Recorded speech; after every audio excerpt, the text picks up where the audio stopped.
দেখুন বন্ধুরা, আলু বড়ির ঝাল।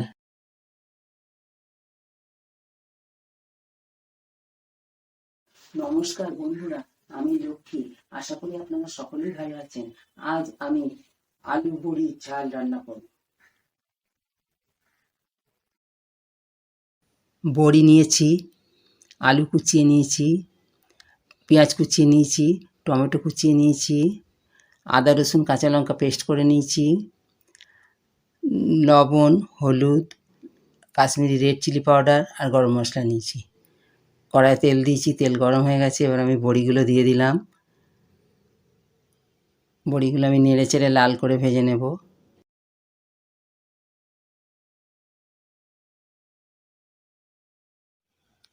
বড়িগুলো লাল হয়ে গেছে, আমার ভাজা হয়ে গেছে, তুলে নিলাম।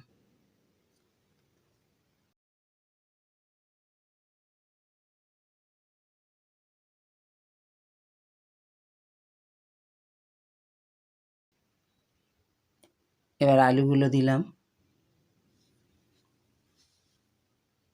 একটু সামান্য হলুদ দিলাম,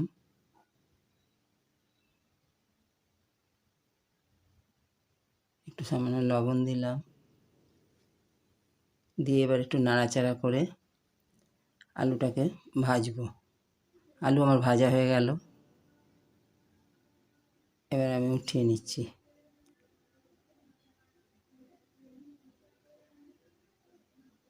পেঁয়াজ কুচি দিলাম,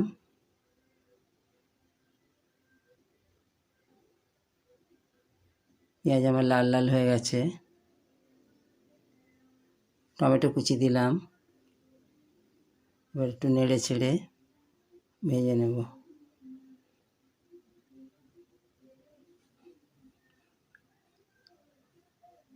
টমেটোগুলো আমার ভাজা হয়ে গেছে। আদা কাঁচা লঙ্কার পেস্ট দিলাম, এবার নেড়ে ছেড়ে ভেজে নিচ্ছি। হলুদ গুঁড়ো দিলাম,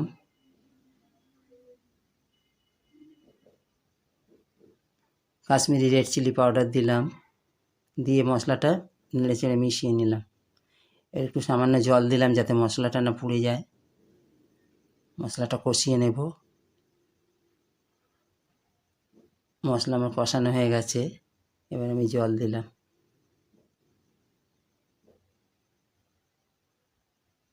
একটু বেশি করে জল দিলাম যাতে আমার আলু বড়ি সিদ্ধ হয়।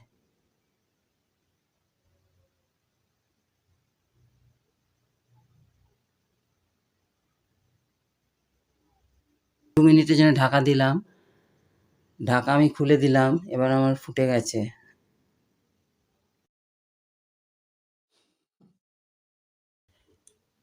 আমার ফুটে গেছে, এবার আমি ভেজে রাখা আলুগুলো তুলে দিলাম।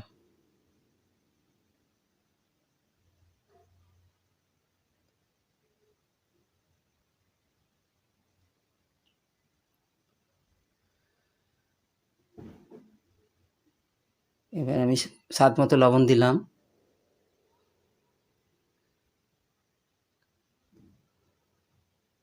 এবার আমি নেড়ে ছেড়ে আবার ঢাকা দেব। 5 মিনিটের জন্য ঢাকা দিলাম যাতে আলুগুলো একটু সিদ্ধ হয়। 5 মিনিট হয়ে গেছে, এবার আমি বড়িগুলো দেব।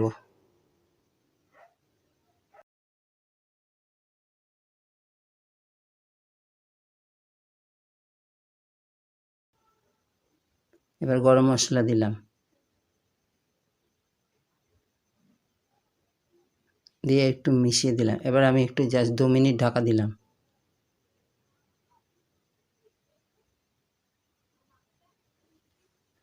এবার আমার আলু বড়ির ঝাল হয়ে গেছে।